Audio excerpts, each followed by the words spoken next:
mean by will? Very simple. Will is basically nothing but, for example, on the death of mine, I'll execute a deed, execute a will. That basically means that if I have this particular property, I'm writing it down in your particular name. So I'm just telling it, okay, this is how my profit should basically be allocated. My property, this so and so property will belong to my elder son. You've seen in movies and all, right? That is called as will.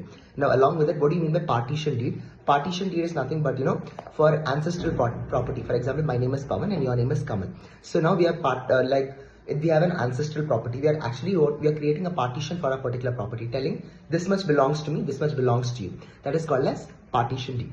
Now, the next third important deed is known as partnership deed. Partnership deed is very simple. We're having a partnership business and we're telling that, no, this much percentage of profit is for me, this much percentage of profit is for you. This is my responsibility, this is your responsibility.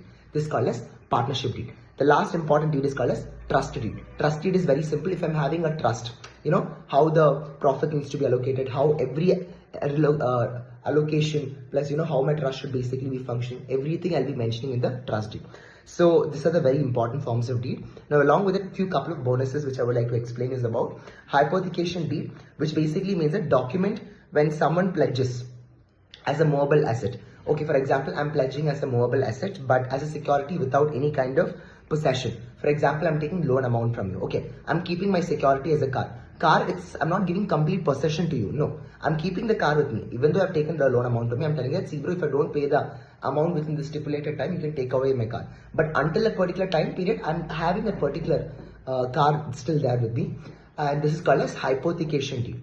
I hope this is very clear for you. But only in the lateral date, I'll be in case if I don't pay the amount, you can basically take my car. This is called as hypothecation deed. And deed of relinquishment is nothing but, for example, I and you, for example, your name is Kamal. So what happened? We are the co-owners, shareholders of a particular company. I'm relinquishing all my shares. I'm giving all my shares to you and I'm leaving this company. That's called as what? Deed of relinquishment. So how that entire aspect needs to be done, it covers under this deed of relinquishment. I hope this is very much clear for you. I hope I made law very simple to you and for you to learn. Wish you all the best. Good luck.